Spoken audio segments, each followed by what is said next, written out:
We start this lunchtime with news of the continuing heavy rains and rising floodwaters in some parts of the country. According to our meteorologist Ian Wallace, heavy rain and the intertropical convergence zone has caused the unusually torrential thunderstorms. We're told many people from the central to the northeastern areas have had their homes flooded. Some have lost possessions and some have had to seek shelter at nearby community centers. Today, the Met Office is again warning of flash flooding, saying expect more rain over the next 12 to 18 hours. Although water levels in the primary Carnival River have been contained, it is threateningly high. People living in the vicinity of the Carnival River are told to be on alert for a possible overspill. And the Office of Disaster Preparedness and Management has said the major factor contributing to the flooding is littering. Its Chief Executive Officer, Dr. Stephen Ramroop, has said although there have been improvements in the drainage system in some of these areas, large amounts of garbage were preventing the water from running off. And we're going to join our reporter Ian Wason, who's in the flood-affected areas because of the bad weather. But because of the bad weather, signals are being affected, but we do hope to join him live and see what the picture is out there. And this is live pictures from the satellite feed. We're supposed to get live pictures. There they are, live pictures from the satellite feed. Quite a busy picture, lots of blue. And joining us on the phone from the TT Met office is meteorologist Gary Benjamin. Good afternoon, Mr. Benjamin. What can you tell us about the rains that we're having? Okay, over the last couple of days, over Wednesday, and Thursday, we here Trinidad and Tobago have been affected by an enhanced ITCZ, and we are looking also at a tropical wave approaching us sometime this evening and tonight. So in light of that, we have issued a riverine flood alert for Trinidad at least.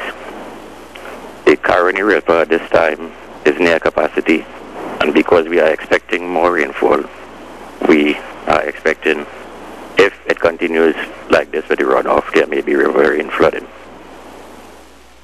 Okay, can you tell us this rain is to continue into the weekend? How is it going to affect weekend plans? Well, we expect the tropical wave that would affect us sometime tonight to be abate somewhat tomorrow morning, at least until noon, and from then on it's going to become a little bit drier. But the ITCZ is still in our latitude, so we would be expecting somewhat of a mixed day, mixed times over the weekend, where we would be having a bit of sunshine, but it would be interrupted at times by some showers in varying areas across Trinidad and Tobago. So this current ITCZ is going to affect us into Sunday. What about next week? Well, we expect that it's going to clear out a bit. Right now, the ITCZ is located just about between 10 and 12 north. So that is directly in line with Trinidad and Tobago. What happens whenever it becomes active, our weather, of course, increases as far as shower activity is concerned. So that we, I'm saying that over the next couple of days after tonight, and tomorrow morning it will become less active, so we would be seeing a bit of more sunshine, but that is not to say that we wouldn't be getting the showers here and there. So in light of that, we have to expect that the waterways, especially the Carnival River, we have to be looking at it. So we issued a riverine flood alert for that. We had approximately over 100 millimeters of rainfall over the last couple of days, and we are expecting some more tonight, so we are very concerned with that and we are looking at it. Yeah. Okay, what can you tell us about how this ITCZ will affect the Eastern Caribbean and flights in and out of Trinidad and Tobago? Well, mostly it is the windward areas, the southern windwards, Trinidad, Tobago, and the southern windwards. The rest of the Lesser Antilles is fairly clear at this time. So the ITCZ is a narrow band. It's the cloud signature is a narrow band between just south of Barbados and going down to south of Trinidad.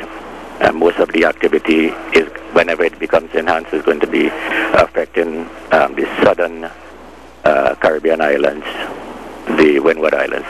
Okay, thank you very much, Mr. Benjamin. That's meteorologist Gary Benjamin.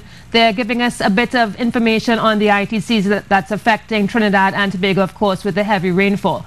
To other news now, the Water and Sewerage Authority is advising customers and the general public that the current water use restrictions will be lifted effective midnight Saturday, 16th July 2016. The restrictions were imposed from March 18, 2016 as part of the authority's water supply and conservation plan designed to manage the country's available water resources, particularly during the harsh 2016 dry season. To other news now, 7 persons arrested for possession of a hand grenade and a quantity of ammunition are expected to appear before an Arima magistrate today. The group, which includes 1 woman, were held at their Maturita village home during a police exercise, which ended at about 9 p.m. on Thursday. Police are still investigating how the 7 came to be in possession of the hand grenade and from where it had originated. And a 15-year-old Tobago girl has been reported missing, and police are now seeking the public's assistance in locating her. Shamika Phillip of 10 Chains in Roxborough was reported missing on Thursday by her cousin. The Form 2 student at the Harmon School of SDA was last seen leaving home to attend classes at the school around 8 a.m. on Wednesday. Shamika is of African descent, approximately 5 feet 6 inches tall and of medium build. She was last seen dressed in a grey and red sweatpants and a white jersey. And police have identified a man who was struck and killed on the Churchill-Roosevelt Highway near El Socorro last night. He has been identified as Anthony Lord. He is said to be homeless. According to reports, the accident happened around 10:30 p.m. when Lord was attempting to cross the highway when he was hit by a car heading west before being struck by another vehicle. Both drivers stopped and emergency services were contacted. Remember, you're watching the noon update. C News is live. To some regional news now, Guyana is seeking assistance from the United States as it attempts to determine the cause for the sudden poultry deaths in Berbice. The Guyana Livestock Development Authority said samples had been taken from one of the farms and were being sent to the University of Georgia for tests. It had been reported last month that farmers lost more than 800 chickens in Berbice, with no clue as to the cause. And the Caribbean is set to have its own energy efficiency strategy in the next 2 years, which it's hoped will serve the growth agenda of various islands. To begin the work, CARICOM has secured the support of the European Union. According to the Energy Efficiency Conference at UE, Jamaica, the strategy will cover, among other areas, an energy-efficient building code for the region, energy performance standards for refrigerators, air conditioners, washing machines, and lights, and energy labeling standards for appliances that provide consumers with information on operating costs of the various devices. The aim is to implement this over 5 years through a CARICOM-driven program. To international news now, 84 people have died in the deadly attack in Nice in France after a 31-year-old French-Tunisian drove a truck through a crowd of people celebrating the Bastille Day holiday on Thursday. A number of the dead are children. At least 50 other people are in critical condition at the local hospital, with the institution saying it's been unable to trace the parents of a number of children. About 50 other children have been treated in hospital for injuries, including fractures and head injuries. 2 of those brought in died during or after surgery. French authorities are said to be investigating possible links between the attacker and Islamic State. It's the 3rd time France has been hit in 2 years. And the French Prime Minister also spoke a short while ago saying terrorism is weighing heavily on France. We are facing a war that terrorism has started against us. The objective of the terrorists is to instill fear and panic. France and the President of the Republic has reminded us is a big country, is a big democracy that will not allow itself to be destabilized. Still in international news, the new British Prime Minister Theresa May also said she'd convened the UK's Cobra committee that deals with potential terrorist threats. If, as we fear, this was a terrorist attack, then we must redouble our efforts to defeat these brutal murderers who want to destroy our way of life. We must work with France and our partners around the world to stand up for our values and for our freedom. And these are the scenes live in Nice right now. You can see the truck used in the deadly attack being moved away from that horrific scene, going to be examined carefully by French investigators. There are reports a number of guns and grenades were also found inside the container, suggesting the attack may have been bigger than thought. To other news now, the Dream Foundation, a non-profit organization which caters to the sick, abused and underprivileged children in the remote areas of Trinidad and Tobago, hosts their second annual Family and Fun Day next Sunday, July 24th. And this year, in an attempt to make the fun day even more enjoyable for the kids, they're introducing magic. Local magician Johnny Magic spoke with us about the event, noting that magic is not something that's really acknowledged here, but he believes it can help add a little sunshine to the kids.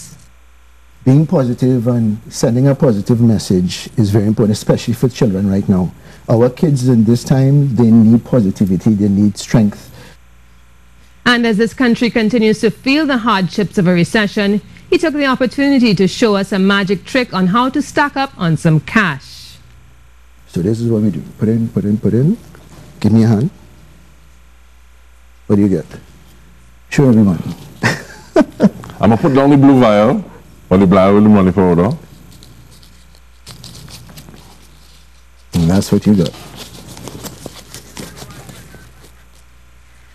To some sporting news now. West Indies all-rounder Andre Russell is set to face an independent anti-doping disciplinary panel on July 20th in Jamaica for a preliminary hearing over alleged whereabouts causing clause violations. His lawyer Patrick Foster said the hearing will take place next Wednesday at 10 a.m. with evidence being submitted on another date. In March this year, the Jamaican Anti-Doping Commission said Russell had reportedly missed 3 dope tests during a 12-month period, which equated to a failed test under doping laws. Russell is currently playing for the Jamaica Tallowers in the Hero Caribbean Premier League and will feature in tonight's clash with the Guyana Amazon Warriors. Well, let's have a look now at the weather forecast. The passage of yet another tropical wave will bring unsettled conditions across both islands, with showers expected, some turning heavy or thundery, particularly across the hills. There's possibility of gusty winds and street or flash flooding likely in places. It will feel pleasant under the cloudiness with a high set at 31 degrees Celsius. For mariners heading out, look for easterly winds of 50 knots with a slight to moderate chop of 2 meters in the Atlantic, closer to 1.5 meters through the Caribbean, with east-northeasterly swells of 8 seconds. Tide is high at 12:30 p.m., then low at 6:30 p.m. That is the latest weather, and I'm meteorologist Ian Wallace. And a bit of action up the island. St. Lucia's premier cultural spectacle, dubbed Lucian Carnival, reaches its peak over the next few days, with thousands of colourfully clad revelers expected to flood the streets of the capital city, Castries, for the 2-day parade of bands on July 18th and 19th. Hotels are also getting in on the revelry, offering travellers a variety of ways to celebrate with promotional deals up to 50% off standard rates. Being one of the island's main tourist events, the St. Lucia Tourist Board has also made a special pitch to woo Caribbean carnival lovers from Barbados, Antigua, Grenada, Trinidad and Tobago and the French Caribbean.